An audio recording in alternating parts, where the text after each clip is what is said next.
Hello everyone and welcome to the program. I'm Sheung Okimbaloye. We continue to follow the brewing controversy over allegations of padding and the 2016 budget. The allegations were brought by a former chairman of the Appropriation Committee, Abdul Mumin Jibrin. Of course, he's written a letter now to the leadership of the APC. I will show you portions of that letter later on the program. The Speaker of the House, Yakubu Dogara, has for the first time reacted to the matter in public.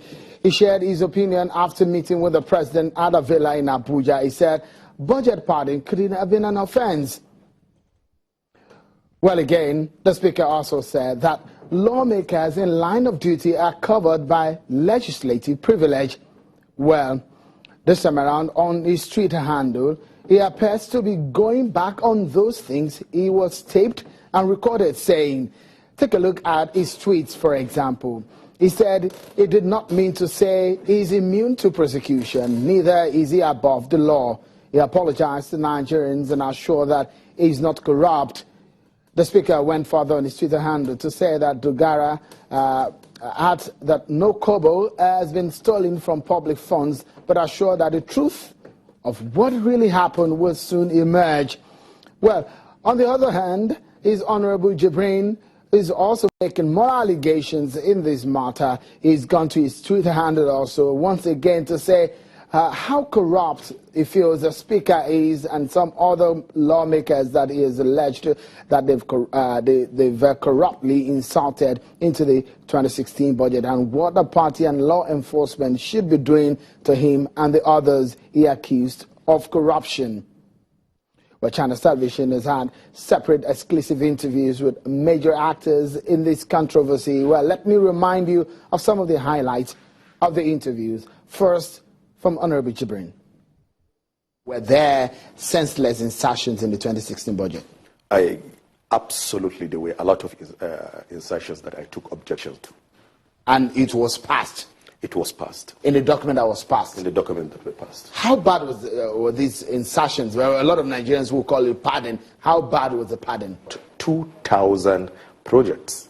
2,000 projects totaling about 284 billion naira. And I was a bit worried. For 5 years, I've been working on budget. As chairman of finance, I was also part of the budgeting process. I've never seen that kind of situation. And even in the past, the few reports I read, a few chairmen of appropriation budgeting process from 1999 to date, I've never seen that numbers of insertion into the budget. I'd like to see a situation where Speaker Dogara will reconvene the House immediately. You know, I find this absurdity beyond measure. Allegations are put before you that you know that they are facts, because I made specific allegations. They are not bogus allegations. They are not allegations like telling somebody that is immature or is a betrayer. I said you took project that is meant for a constituency, diverted it to your farm.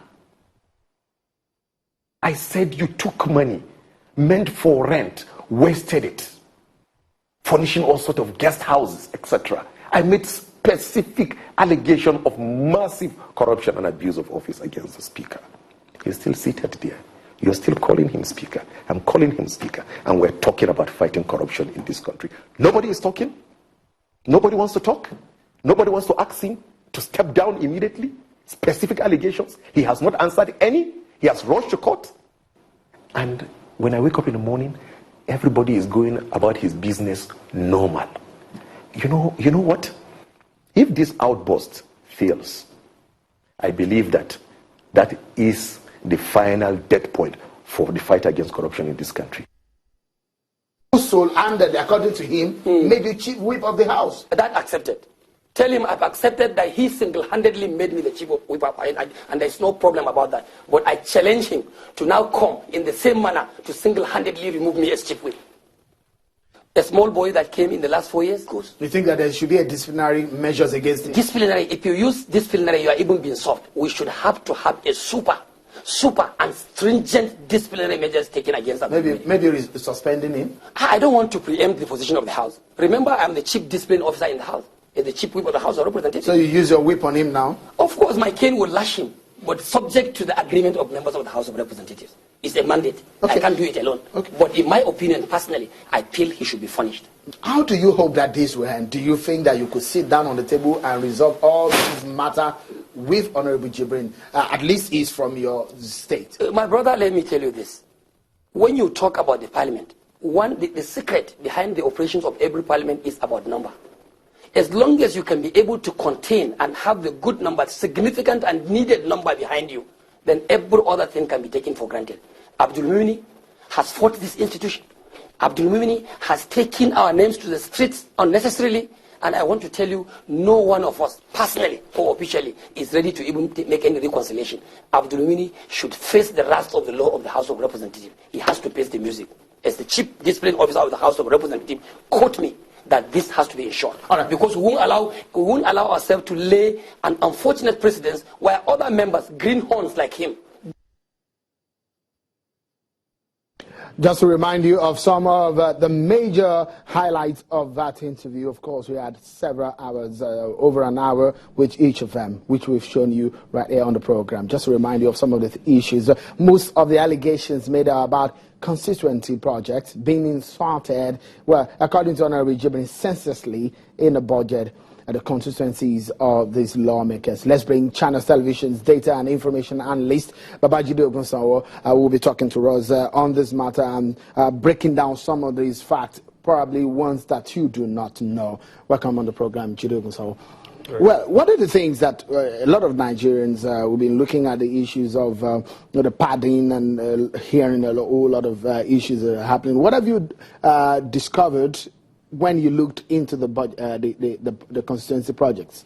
The first is, when did all of these issues start? It did not start last month when Honorable Jibrin made those allegations. It started on the 6th of May when the president gave his assent to that bill, and then it became an act. So all of this really started from the 6th of May. Now let's look at what had happened before the 6th of May. The proposed budget for the special intervention projects, which is what we refer to as the constituency projects, was 60 billion naira. What the president gave his assent to, based on what is today's act, is 100 billion naira for special constituency projects. In the National Assembly today, there are two rules. There's the unwritten rule, and there's the written rule, which is the facts that the National Assembly's Budget and Research Office recently released. The unwritten rule is 100 billion naira comes into the National Assembly. There are really 5 steps. So the step 1 is we get 100 billion naira approved. Step 2 is how do we share it? The unwritten rule states that 60% goes to the lower house and 40% goes to the upper house. But before that happens, 40 billion naira is alleged to go to the big boys out of the 100 billion naira. So we have 60 billion naira left. Now, if you look at 60%... Big boys in the sense that the major players are alleged in this matter? The major players are alleged in this matter. But again, this is an unwritten rule. But it's what is between said... both chambers? Between both chambers. So 100 billion naira, 40 billion naira is shaved off to the big boys. And we have 60 billion naira left.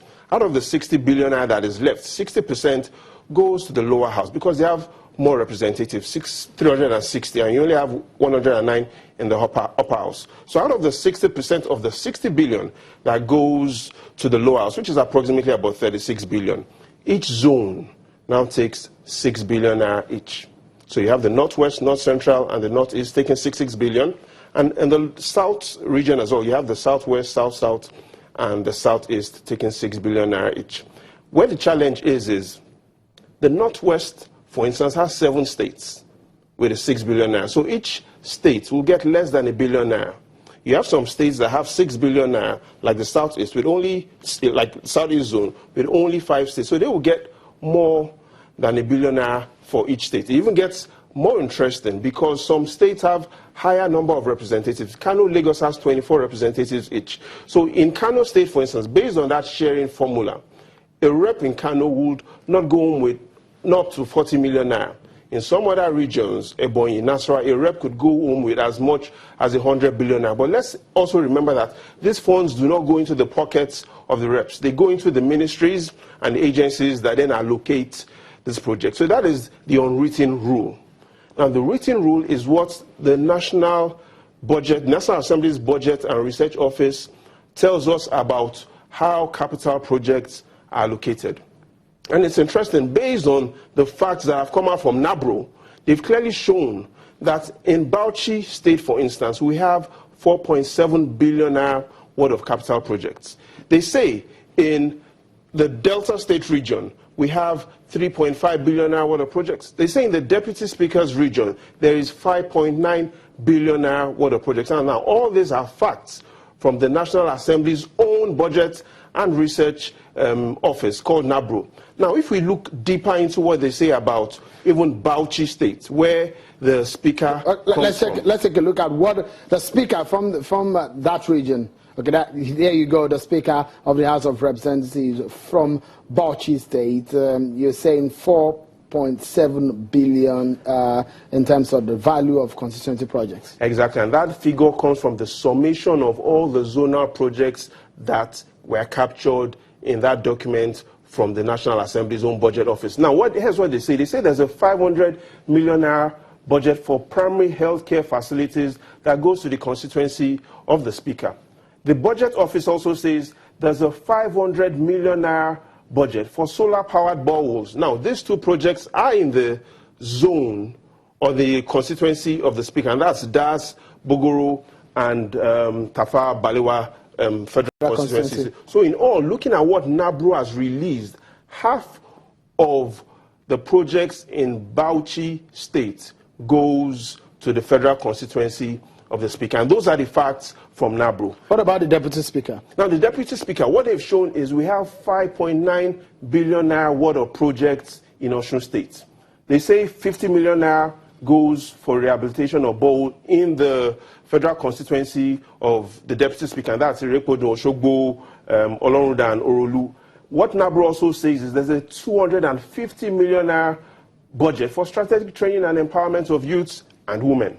They also say there's a 700 million naira project in the constituency of the Deputy Speaker, and that goes for youth and women empowerment. It's interesting to also even see what NABRO says about the minority leader, another person that's... Honorable Leo Ogo, which also was fingered in these... on all of the allegations by Honorable Jibrin. Yeah, and all of these are still allegations. But based on NABRO's documents, NABRO says there's a line item for the maintenance of solar-powered streetlights in Isoko North and South, where the minority leader comes from. And they say the value of that project, of those solar-powered streetlights that want to be maintained, is 200 million naira.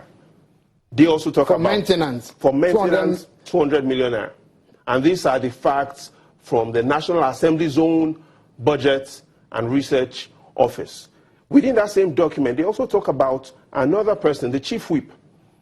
Honorable Alassane Adodogua. Exactly. They say there's a 48 million naira budget for a standalone solar-powered street light. NABRO also says there's a 180 million naira budget for strategic youth and women empowerment programs. Now, all these facts... in Tunuwada, Dogowa, Federal that's where those projects the Chief Whip, okay. And that's where the Chief Whip comes from. There's one person that is not mentioned in all of the allegations made by Honorable Jibrin, and that's the majority leader, Honorable Femi Gbajabiamila from Surulere 1 and 2 Federal Constituency of Lagos State. What are the figures coming from? Okay, there you go. You have it there.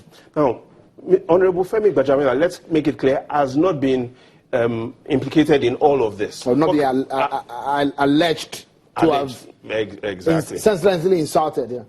But however, because he's a majority leader, we've studied what NABRO says. They say there's a 270 million naira budget for solar streetlights in selected wards in Surulere 1 Federal Constituency. They say there's a 720 million naira budget for the construction of a community recreation center, but that is in Ekpe.